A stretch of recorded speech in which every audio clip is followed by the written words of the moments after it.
Hi hello good morning good afternoon good evening. कैसे हो बच्चे आप सब? आई होप आप सब ठीक होंगे। मैं बता दूं मैं भी ठीक हूँ। तो हमने चैप्टर नंबर 1 भी कंप्लीट कर लिया। सबसे पहले मैंने आपको चैप्टर 2 करवाया था, basic accounting terms. Then chapter number 1 meaning scope and nature of accounting. क्या आपको ये चैप्टर 2 और 1 अच्छे से समझ में आ गया? तो अब स्टार्ट कर सकते हैं चैप्टर नंबर 3 अकाउंटिंग प्रिंसिपल। और मैं जानती हूँ कि आप सबके लिए ये कॉमर्स लिए हो तो सब्जेक्ट नया है अकाउंटिंग। अब तो पूरी लाइफ ही इसके साथ बितानी है, चाहे आप आगे जाकर के कुछ भी करो, CA CS CMA professional course करो। हाँ, एक्सेप्ट कि आप स्ट्रीम चेंज कर लो तो बात अलग है। तो स्टार्ट करें बच्चे। Accounting principle, meaning of accounting principle. Accounting principle sorry accounting principles are the standardized rules and guidelines that companies follow when recording and reporting financial information. The principles ensure consistency, transparency, and comparability in the financial statement. Accounting principle क्या है? एक rules और guidelines है। जब financial information को report किया जाता है या रिकॉर्ड किया जाता है, उसमें बताते हैं अकाउंटिंग प्रिंसिपल की किस तरीके से इसे रिकॉर्ड करना है, कैसे रिपोर्ट करना है आपको फाइनेंशियल इंफॉर्मेशन। प्रिंसिपल इंश्योर करता है, ये प्रिंसिपल इंश्योर करता है कि कंसिस्टेंटली है कि नहीं आप जो फॉलो कर रहा है फॉर कंपनी।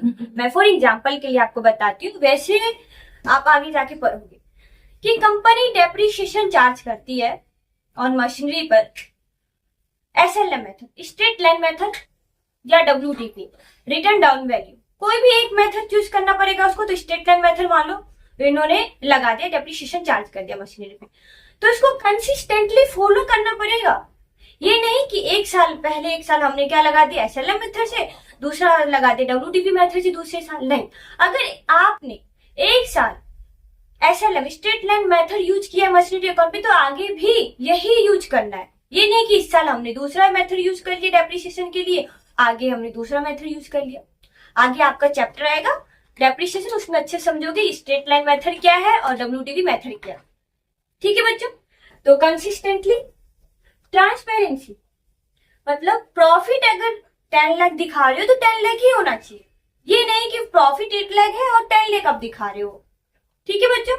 यहाँ पे कंक्लूजन नहीं होना चाहिए, मिली भगत नहीं होना चाहिए, ट्रांसपेरेंसी पूरा दिखना चाहिए साफ साफ। हाँ, इतना प्रॉफिट 10 लाख है तो 10 लाख ही होना चाहिए।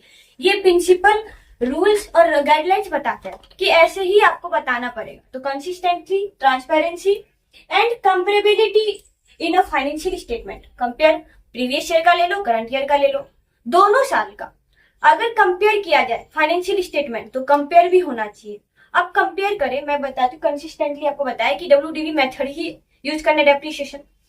प्रीवियस ईयर में भी यही किया, करंट ईयर में किया, तो आप आराम से कंपेयर कर सकते हो इस साल का प्रॉफिट और इस साल का प्रॉफिट करंट ईयर और प्रीवियस ईयर के प्रॉफिट से।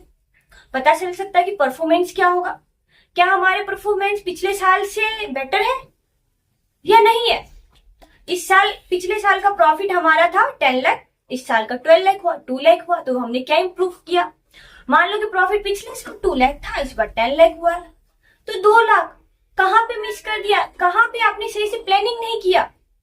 ये सारी चीज कौन बताता है? Accounting principles. ठीक है बच्चों?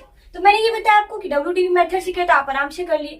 अब मैं बोलती हूँ कि इस साल तो डब्ल्यूटीपी मेथड से डेप्रिसिएशन चार्ज कर लिया, अगले साल एसएलएम मेथड से आपने डेप्रिसिएशन चार्ज कर दिया, तो क्या आप दोनों प्रीवियस ईयर और करंट ईयर फाइनेंशियल स्टेटमेंट को कंपेयर कर सकते हो?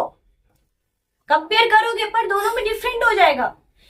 प्रीवियस ईयर में दूसरा आपने डब्ल्यूटीपी डेप्रिसिएशन का मेथड यूज किया, इस साल दूसरा मेथड यूज कर लिया, तो इससे क्या होगा? कंपेयर नहीं कर सकते हो। ठीक है बच्चों? तो ये हो गया। तो accounting principle ensure consistency, transparency and comparability in a financial statement.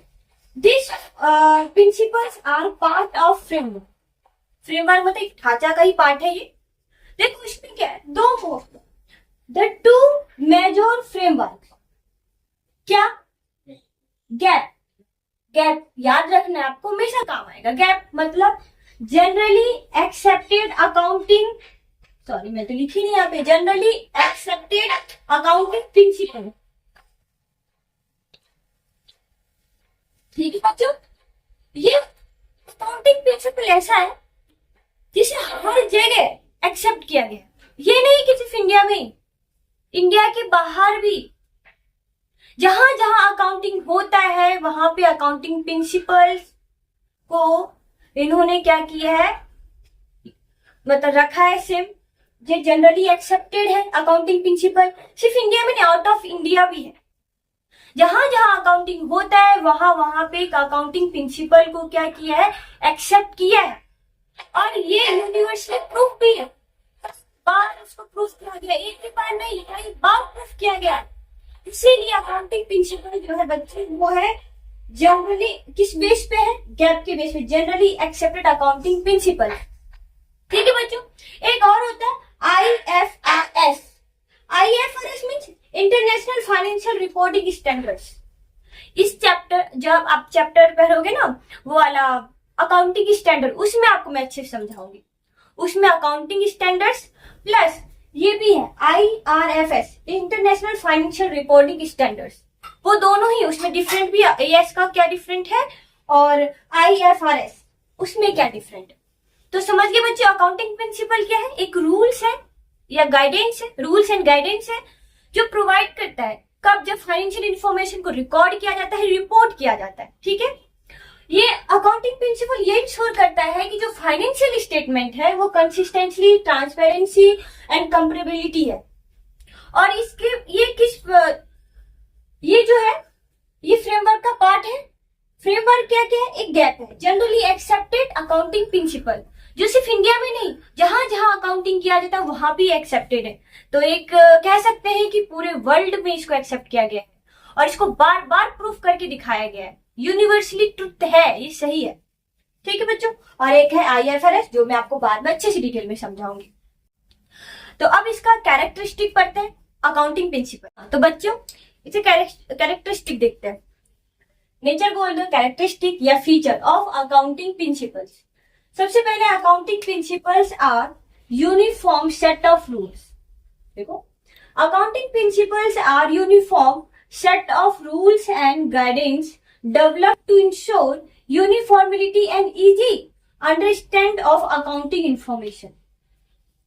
Accounting principle जो है एक यूनिफॉर्मिलिटी बेस पे, ताकि उसके अकाउंटिंग इंफॉर्मेशन को सही से समझा जाए। कैसे मैम, मान लो कि अलग अलग कंपनियां हैं, उन्होंने अकाउंटिंग प्रिंसिपल फॉलो नहीं किया, अपने तरीके से उन्होंने प्रॉफिट लॉस निकाल दिया, अपना फाइनेंशियल स्टेटमेंट तैयार कर लिया, तो उनके क्या प्रॉफिट को आप कंपेयर कर पाओगे, क्या उनके फाइनेंशियल स्टेटमेंट को कंपेयर कर पाओगे, नहीं कर पाएंगे। इसीलिए अकाउंटिंग प्रिंसिपल जो है वो जनरली एक्सेप्टेड है, जनरली एक्सेप्टेड अकाउंटिंग प्रिंसिपल्स है ना, वो इस बेस पे इसको यूनिफॉर्म किया गया। जैसे फॉर एग्जाम्पल आप जब स्कूल जाते हो तो हर स्कूल का यूनिफॉर्म अलग अलग होता है, उस बेस पे देखा जाता है कि ये यूनिफॉर्म से पता चल जाता है ये स्कूल के बच्चे, ये इस स्कूल के बच्चे। इसी तरीके से अकाउंटिंग प्रिंसिपल जो है ये क्या है, set of rules and regulation guidance. ठीक है बच्चा, uniform set of rules and regulation guidance develop ensure यूनिफॉर्मिलिटी and easy understand of accounting information. जब भी कंपनी के अकाउंटिंग, आप मान लो कि टाटा का ले लो और एक अंबानी का ले लो, रिलायंस का ले लो, उन दोनों को कंपेयर करो तो उनकी कंपेरेबिलिटी आप अच्छी समझ सकते हो, क्योंकि जो उन्होंने अकाउंटिंग प्रिंसिपल जो फॉलो किया होगा ना बच्चे, वो दोनों सेम किया होगा। अब ये अकाउंटिंग प्रिंसिपल मैम मीनिंग बता दिए पर समझ भी नहीं आया क्या है ये, आपको समझाएंगे। अकाउंटिंग प्रिंसिपल 2 टाइप्स के होते हैं और उनको डिटेल में समझाने वाली, तब आपको समझ में आ जाएगा कि हाँ मैम जो बोली ना फाइनेंशियल स्टेटमेंट जिसे समझ सकते हैं, अंडरस्टैंडेबिलिटी होती है, कैसे होगा वो मैं आपको अच्छी से इसी चैप्टर में समझ में आऊंगा। ठीक है बच्चों, आगे accounting principle are man made. Accounting principle are man made and derived from experience and result. Accounting principle ना बच्चे कई बार इसको प्रूफ किया गया है, एक ही बार नहीं। जनरली एक्सेप्टेड है तो इसका मतलब क्या है कि कितने बार इसको प्रूफ किया गया होगा, यूनिवर्सली कितनी बार प्रूफ कर दिया होगा। तो ये मैन मेड है, ये नहीं कि लाइब्रेरी में टेस्ट कर रखे, नहीं नहीं, ये देखा गया है बार बार कि अगर कंसिस्टेंटली फॉलो किया जाए तो कंसिस्टेंटली ही फॉलो करना है कंपनी में, ट्रांसपेरेबिलिटी होना चाहिए, कंपेरेबिलिटी होना चाहिए। ठीक है बच्चों, तो पहला क्या है, accounting principle are uniform set of rules, accounting principle are man made. Next, हाँ तो बच्चों नेक्स्ट थर्ड कैरेक्टरिस्टिक चल रहा है, पहला पढ़ा दे, दूसरा तीसरा, accounting principle are flexible, accounting principles are not rigid but flexible. मतलब जैसे जैसे टाइम निकलते जाता है, प्रैक्टिस करते हैं अकाउंटिंग का, जैसे जैसे प्रैक्टिस करते रहते हैं उनको पता चलता है कि नहीं यहाँ पे ना कुछ चेंजेस करना है या कुछ और भी अकाउंटिंग प्रिंसिपल लानी चाहिए, तो वो बढ़ा देते हैं। क्योंकि प्रैक्टिस से तो पता चलता है, कोई भी चीज अगर करो तो आपको एक दिन नहीं, 2 दिन नहीं, 3 दिन नहीं, 4 दिन प्रैक्टिस करोगे तो यहाँ लगेगा कि यहाँ पे गलती है, यहाँ पे सुधारना चाहिए। तो वही कह रहे हैं कि अकाउंटिंग प्रिंसिपल है ना फ्लेक्सिबल है, ये बढ़ता ही रहता है, इसको चेंज करना है तो चेंज भी कर सकते हैं, ये रिजिड नहीं है। ठीक है बच्चों, accounting principle are generally accepted, देखो accounting principle are based and guidelines for accounting and are generally accepted. सही देखा, मतलब अकाउंटिंग प्रिंसिपल है जो जनरली एक्सेप्टेड होता है।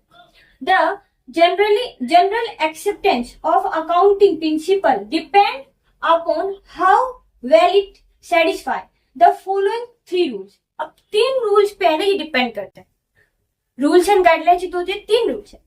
पहला रिलीवेंस, रिलीवेंस क्या है, a principle is relevant if it result in information that are useful to the users of the accounting information। क्या मतलब, प्रॉफिट है, आप फर्म दिखा रहे 5 लाख, तो 5 लाख ही प्रॉफिट बताओगे ना बच्चे, इररिलेवेंट चीजें दिखाने से कोई मतलब नहीं है ना। तो 5 लाख अगर प्रॉफिट दिखा रहा है कंपनी, तो उसी बेस पे तो यूजर्स जो है, इन्वेस्टर है, क्रेडिटर है, रिलाई कर पाएगा ना कि हाँ इस फर्म का प्रॉफिट 5 लाख है। इन्वेस्टर भी सोचेगा ना इस बिजनेस का परफॉर्मेंस अच्छा है तो हम इस बिजनेस में इन्वेस्ट करें। तो वही कह रहे हैं कि जो भी इंफॉर्मेशन दोगे अकाउंटिंग इंफॉर्मेशन, वो रिलेवेंस होना चाहिए।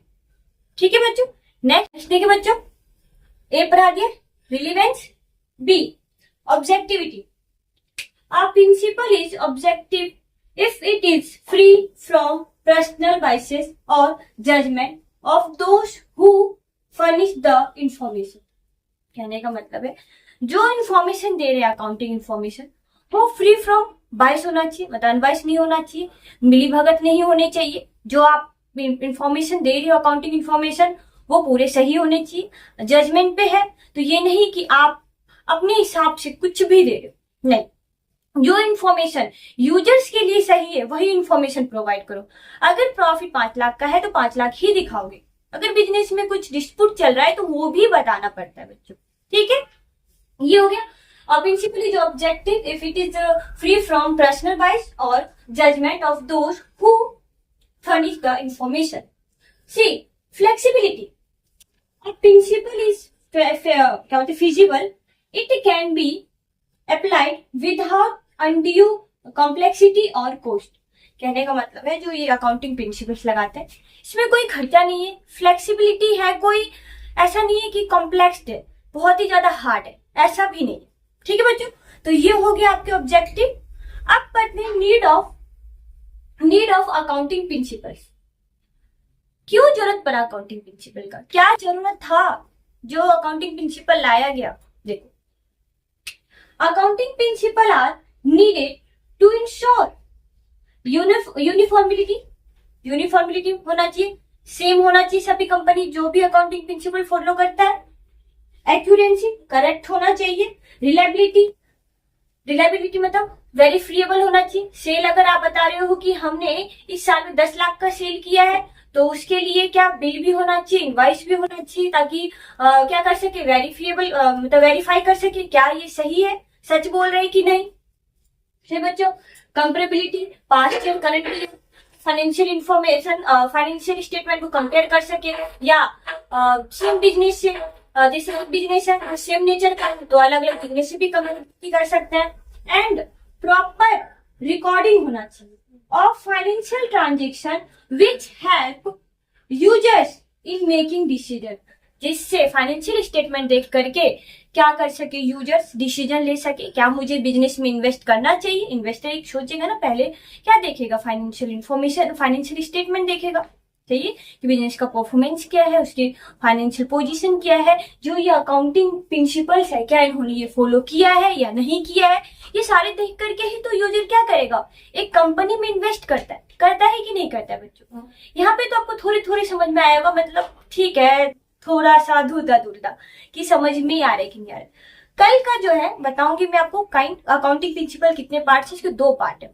जब उस पार्ट को आप अच्छे से समझोगे नहीं बच्चे तो आपको अकाउंटिंग प्रिंसिपल का रियल मतलब समझ में आएगा कि आखिर ये अकाउंटिंग प्रिंसिपल है क्या। बार बार मतलब कंपनी को बोला जा रहा है कि अकाउंटिंग प्रिंसिपल फॉलो करो, अकाउंटिंग प्रिंसिपल फॉलो करो, क्यों यूनिफॉर्मिलिटी बोला गया है, क्यों कंपेरेबिलिटी है, एक्यूरेंसी होना चाहिए, ये सब का जवाब आपको मिलेगा। तो बच्चों आज के लिए इतना ही। Thank you, bye bye and take care.